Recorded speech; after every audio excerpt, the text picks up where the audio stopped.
भारत के प्रधानमंत्री नरेंद्र मोदी जी का रूस दौरा ऐतिहासिक रूप से सफल रहा है।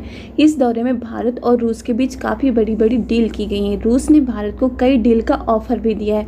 इसमें एक ऑफर ऐसा है जिसमें रूस का स्टेल्थ Su-57 लड़ाकू विमान और अमेरिका का F-35 लड़ाकू विमान भी फेल हो जाएगा। यह ऑफर है रूस के नए स्टेल्थ लड़ाकू विमान Su-75 का। इस ऑफर के सामने अमेरिका के F-35 लड़ाकू विमान का ऑफर फेल हो जाएगा।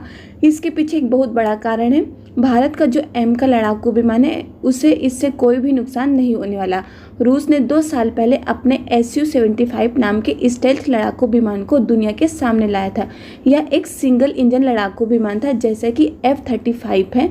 अमेरिका के F-35 लड़ाकू विमान को टक्कर देने के लिए ही रूस ने Su-75 लड़ाकू विमान को उतारने की सोची थी, लेकिन उस समय रूस के पास इतने पैसे नहीं थे कि वह Su-75 को पूरी तरह से बनाकर उसका ज़्यादा से ज़्यादा प्रोडक्शन कर सके। इसलिए रूस ने भारत को यह ऑफर दिया था कि आप हमारे इस प्रोग्राम से जुड़ जाइए, दोनों देश मिलकर इसे बनाएंगे और फिर इसे दोनों देश अपनी अपनी सेनाओं में शामिल करेंगे। इन लड़ाकू विमानों को दूसरे देशों में भेजकर मुनाफा भी कमाएंगे। उस समय भारत ने इस प्रोजेक्ट के लिए हाँ नहीं की थी। अब रूस भारत के लिए एक ऐतिहासिक ऑफर लेकर आया है। रूस ने कहा है कि भारतीय वायुसेना के MiG-29 लड़ाकू विमान धीरे धीरे पुराने पड़ गए हैं और अब कुछ समय के अंदर उन्हें रिटायर करना ही पड़ेगा, वरना उनके दुर्घटनाग्रस्त होने के चांस ज़्यादा बढ़ जाएंगे, जो कि भारत के लिए बहुत ही ज़्यादा नुकसानदायक हो सकते हैं। जैसे कि आप लोगों ने देखा होगा कि MiG-21 के साथ हो रहा है। MiG-21 को उड़ता हुआ ताबूत की संज्ञा दी गई है।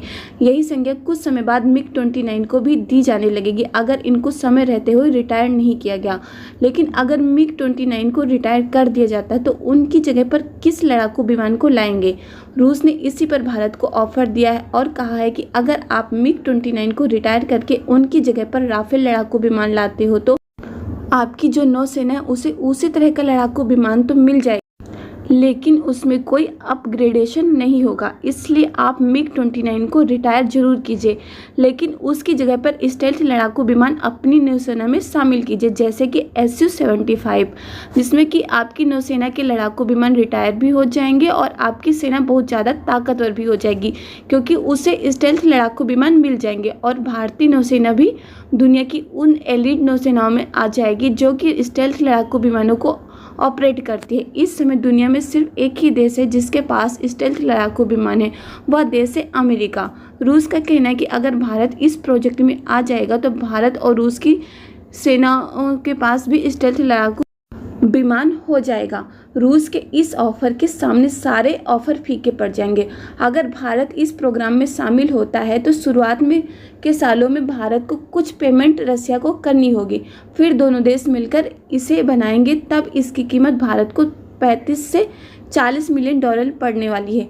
रिपोर्ट के अनुसार Su-75 लड़ाकू विमान की कीमत लगभग 40 मिलियन डॉलर तक जाएगी। अब आपके मन में ये सवाल आएगा कि इस ऑफर में क्या सब कुछ अच्छा ही है, कुछ खराब नहीं है क्या? तो रूस की एक चीज़ खराब है कि रूस अभी तक ऐसी टेक्नोलॉजी नहीं डेवलप कर पाया है जिससे यह अपने लड़ाकू विमानों को 100% स्टेल्थ बना सके।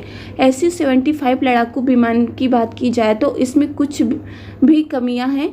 यह पूरी तरह से स्टेल्थ लड़ाकू विमान नहीं होगा, लेकिन 70 से 75% तक स्टेल्थ लड़ाकू विमान होगा और यह लड़ाकू विमान चीनी नौसेना को टक्कर देने के लिहाज से काफ़ी ज़्यादा सही रहेगा। यह लड़ाकू विमान हमारी नौसेना के लिए सही है, लेकिन यह लड़ाकू विमान हमारी वायुसेना के लिए सही नहीं है, क्योंकि वायुसेना के लिए हमें एक 100% स्टेल्थ लड़ाकू विमान ही चाहिए। नौसेना में 70 से 80% तक स्टेल्थ लड़ाकू विमान चल जाएगा।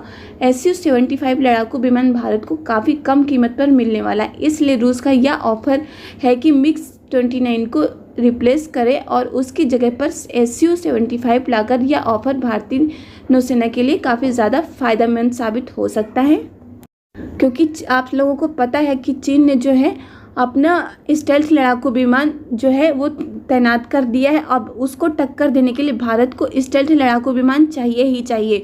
तो जो 70 से 75% तक की भी स्टेल्थ लड़ाकू विमान मिल रहा है वह भी चीनी सेना को टक्कर देने के लिए काफ़ी ज़्यादा साबित हो सकता है। इसलिए अब रूस भी चाहता है कि भारत इस प्रोजेक्ट में शामिल हो और उसको भी जल्द से जल्द स्टेल्थ लड़ाकू विमान मिल पाए। आपकी इस पर क्या राय है? अपनी राय कमेंट करके बता सकते हैं। आप लोग को वीडियो पसंद आई तो वीडियो को लाइक करिएगा, साथ में चैनल को सब्सक्राइब कर नोटिफिकेशन बेल आइकन को जरूर दबा दीजिए, जिससे लेटेस्ट वीडियो की नोटिफिकेशन आप लोग को मिले और आप लोग वीडियो को सबसे पहले देख पाएँ। इस वीडियो में बस इतना ही। जय हिंद, जय भारत।